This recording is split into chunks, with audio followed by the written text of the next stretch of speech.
kuelekeza kwamba mimi nakupenda kiukweli na nahitaji kuwa katika uhusiano wa kimapenzi na wewe. Unaona bwana. Kwa hiyo nakupa nafasi, jaribu kuniambia kitu chochote ili niwe jinsi gani ambavyo mimi na wewe tunaweza tukatengeneza uhusiano ambao umenyooka. Sawa. Nimekuelewa. Lakini nilikuwa nahitaji kujua, yaani kabla ya kuwa na mimi kwa nyuma mtoto wako alikuwa vipi?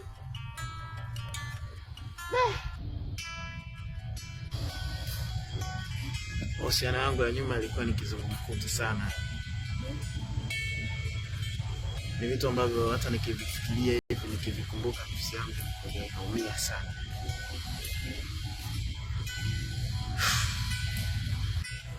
Pole. Mara nyingi mapenzi yanapokuwa naanza vizuri, baadaye yanaishia vibaya. Yaani mwisho mapenzi waga ni chuki. Nakumbuka yule msichana alikuwa anaitwa Wastara. Msichana ambaye kweli nilimpenda sana. Lakini nadhani kudra za Mwenyezi Mungu ndio kitu kubwa zaidi.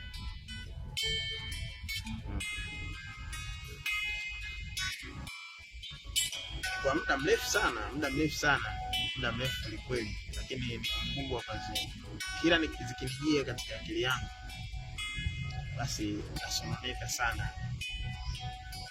Sawa. Wewe kufanya kitu kibaya. Kwa sababu mimi binafsi ni mtu ambaye napenda sana kusema ukweli kwa kila kitu. Naweza kusema kwamba kumpoteza kwangu kulisababishwa na mimi mwenyewe.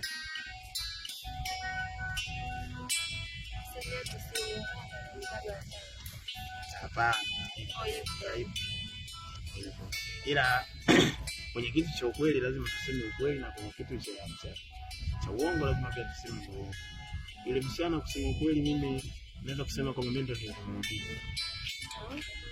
Kwa sababu wakati nipo naye katika uhusiano, kuna siku ile msichana alikuwa na shida na akanifuata.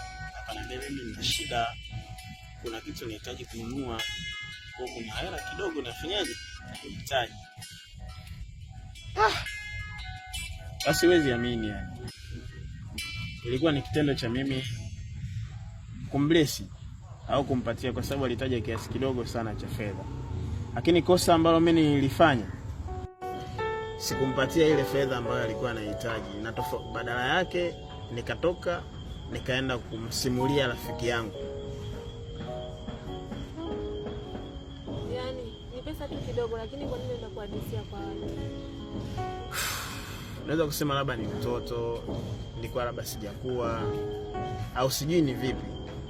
Lakini nadhani hicho kitu yeye mwenyewe kilimuuma sana, kwa sababu alikasirika, alikuwa analia, na ilikuwa ndo sababu kubwa ya mimi na yeye kuachana, wewe kuniacha. Unaona bwana, kwa sababu nakumbuka alinifuata akaniambia kwamba hichi ulichokifanya mimi sijakipenda.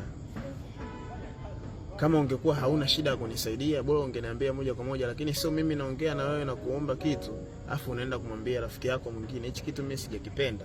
Kweli, nimemzalisha. Yaani kama ndio hivi tunapenda.